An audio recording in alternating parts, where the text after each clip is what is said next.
हिंदू दिल्ली की सत्ता के सामने जो बोट क्लब बना हुआ है, जहां अब जॉर्ज पंजम की मूर्ति नहीं लगी हुई, जहां वो आदमी जिसने ब्रिटिश साम्राज्य को चुनौती देते हुए 21 अक्टूबर 1943 को भारत की आजादी की घोषणा की और विश्व के 9 देशों ने उसे मान्यता दी, उस बहादुर सुभाष चंद्र बोस की मूर्ति लगी हुई है।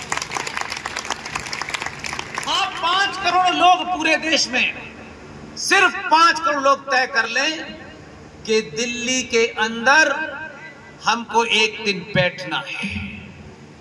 ये जो रोज टुकड़ों में आप जीवित हैं, टुकड़ों में आप मर रहे हैं, आज सरकार ये कानून बना दे, आज सरकार ये कानून हटा दे, नहीं, 70 सालों में ये भीख मांगने की आदत सनातनी हिंदुओं को टाली गई है और आपके हर नेता ने टाली है।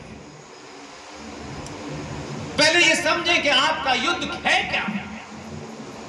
क्या चावल की कीमत, बिजली की कीमत, पेट्रोल की कीमत आपका मुद्दा है?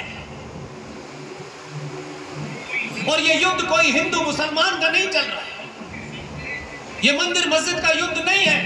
कुछ महामूर्ख लोग नई नई परिभाषा देने लगते हैं। ये युद्ध कोई आज का नहीं है, ये महाराणा प्रताप से भी पहले का है, शिवाजी से भी पहले का है। उन्होंने अपनी भूमिका तय की, अपनी ईमानदारी से अपना रोल प्ले किया और वो चले गए। आप अपनी भूमिका तय करें कि मुझे क्या करना है। ये भारत की हजारों लाखों साल पुरानी सभ्यता के पुनर्स्थापना का दौर है, इसमें भागीदार बनिए। इसलिए जब राम मंदिर का निर्माण हो रहा था, हमारे अपने अलग अलग प्रश्न, अलग अलग सवाल खड़े करने पड़े। मेरा तब भी यह मानना था और आज भी यह मानना है, और जब तक जीवित रहूंगा तब तक लगातार इसी विषय पे बोलूंगा। अगर राम मंदिर, जिसके बारे में कहा गया 500 साल पुराना था, उस राम मंदिर को एक इस्लामिक आताताई ने तोड़ा और उसकी स्थापना के लिए अलग अलग समय पे हजारों लोगों ने अपना बलिदान दिया। तो अगर भगवान राम का मंदिर मेरी उस सनातन सभ्यता का सिंबल है, तो अगर राम मंदिर बना, लेकिन मैं इस बात से खुश हूं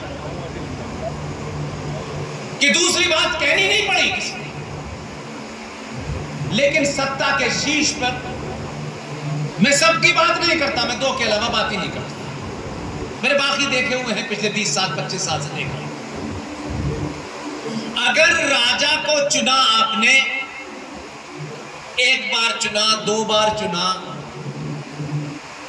तो पहली बार राजा को समझ में आया कि राज तो मुझसे पहले भी चल रहा था, रेवड़ियां तो पहले भी बढ़ रही थी, और रेवड़ियों को खाने से सनातनी हिंदू को लगता था कि रेवड़ी मिलने नहीं सब कुछ होता है, लेकिन उसने पूरा डिस्कोर्स बदल दिया।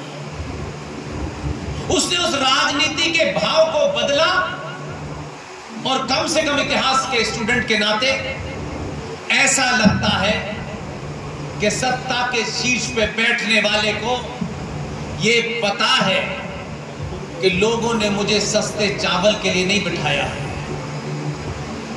इसलिए सत्ता के जितने भी इंस्टीट्यूशंस हैं, उन इंस्टीट्यूशन का सनातन सभ्यता को स्थापित करने के लिए अगर किसी के कान मरोड़ने हैं तो वो भी जायज है। राम मंदिर का फैसला आ गया, आप सब खुश हैं। मेरा पहला प्रश्न यह है कि सनातनी हिंदू को क्यों लगता था, इसे आप अपना आदर्शवाद कह सकते हैं, खुश हो सकते हैं, मैं इसको आदर्शवाद नहीं मानता। अगर बाबर ने राम मंदिर को तोड़कर मस्जिद बनाई थी, आने वाली नस्लों में यह भाव पैदा करना है तो क्या बाबर ने कोर्ट के ऑर्डर से तोड़ा था मंदिर? तो सनातनियों को यह भीख क्यों मांगनी थी कि हमें कोर्ट बताएगी कि हमारा मंदिर बनेगा कि नहीं बनेगा? लेकिन आपने एक पुरुषार्थ किया और उस पुरुषार्थ की धमक इस देश की सुप्रीम कोर्ट के काला कोट पहनने वालों को भी सुनाई दी। जो समाज चींटी को मारने के बाद मन में एक कुंठा पाल ले कि उससे कोई हत्या हो गई है और उस गिलानी से बाहर ना निकले एक चींटी के मर जाने से, उस समाज ने जब 6 दिसंबर 1992 को सामूहिक शक्ति द्वारा 550 साल पहले एक नाजायज मस्जिद को धर्म भरम कर दिया, उस दिन दुनिया की सत्ताओं को पता चल गया कि सनातनी ये भी कर सकता है।